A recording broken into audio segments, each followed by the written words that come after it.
Hi, Lou Pulsifer here to talk about how Twitter can be useful to a game designer. I was a skeptic about Twitter, in large part because of the 140 character per tweet limit and the way that some people seem to go overboard and spend an awful lot of time on Twitter.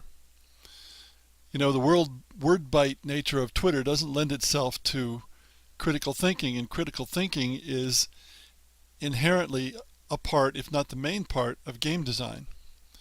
However, there are lots of really smart people on Twitter and some who are not so smart, and so you can find useful information there. Sometime it will help you understand other points of view than your own. Twitter can also be good for publicity for you and for your games. And you can do this in 5 minutes a day. You don't need to let it become a deep time sink, although some people do. So I'm going to talk about the various uses of Twitter in turn. And the first, and the reason that I joined it, is publicity. This is especially useful for independent designers and small publishers.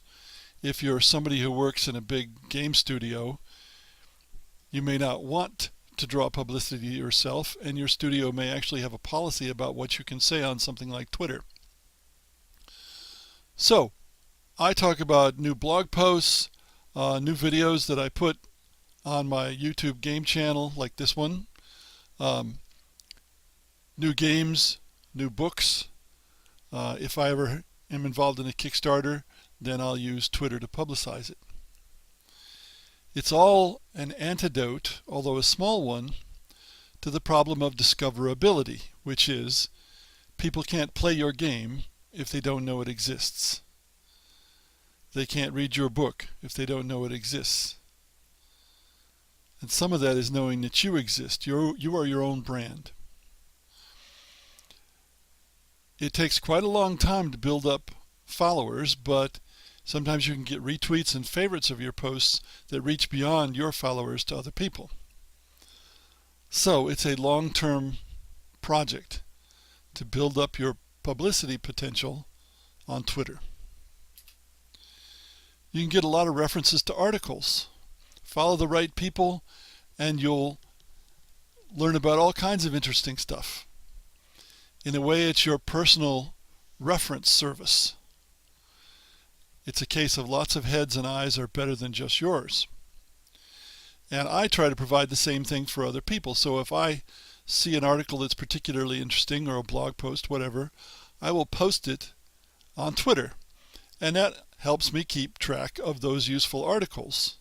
I used to post them on a web page, but now I just put them on Twitter, and the tweets are always there, and you can copy them off, and so you've got a record.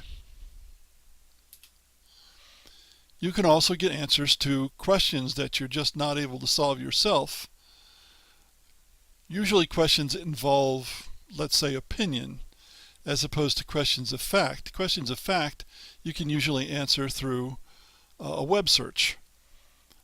But if you have a design-related question, and everything about design is in some sense an opinion, you can shoot it out to your followers. Perhaps you can use a hashtag like #GameDesign, and you might get some useful answers.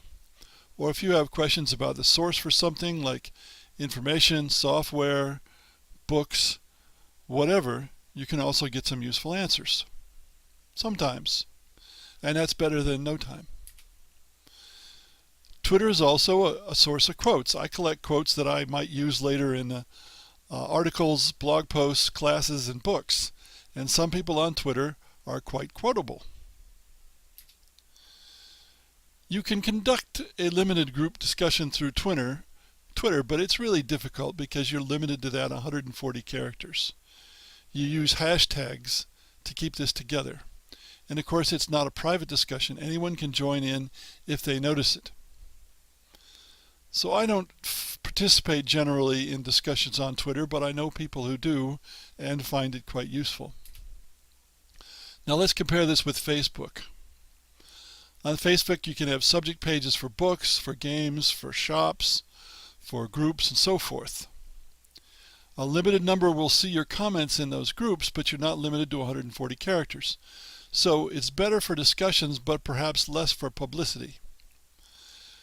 The discussions on Facebook also tend to avoid the anonymity syndrome, where people are nastier than they otherwise would be because they're anonymous and online.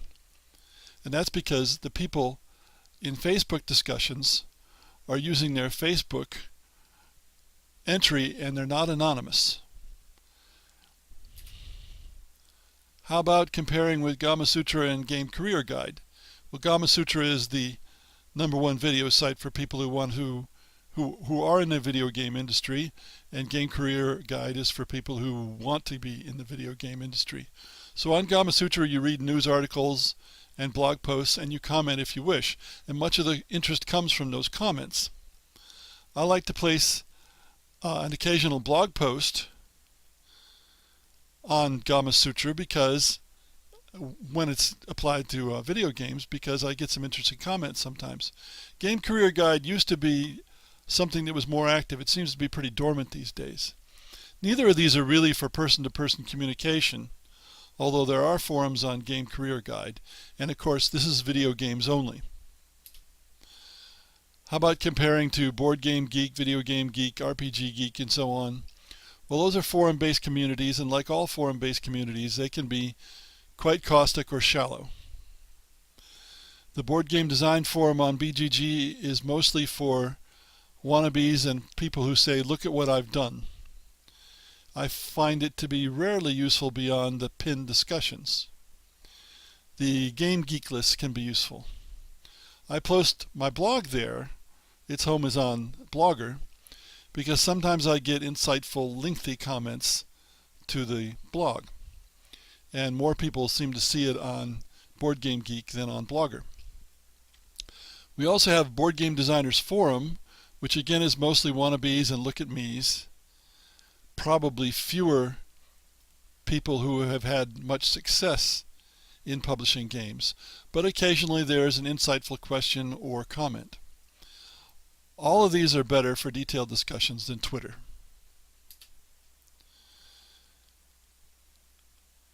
Whatever discussion forums you favor, Twitter can have a place in your continuing education and your promotions.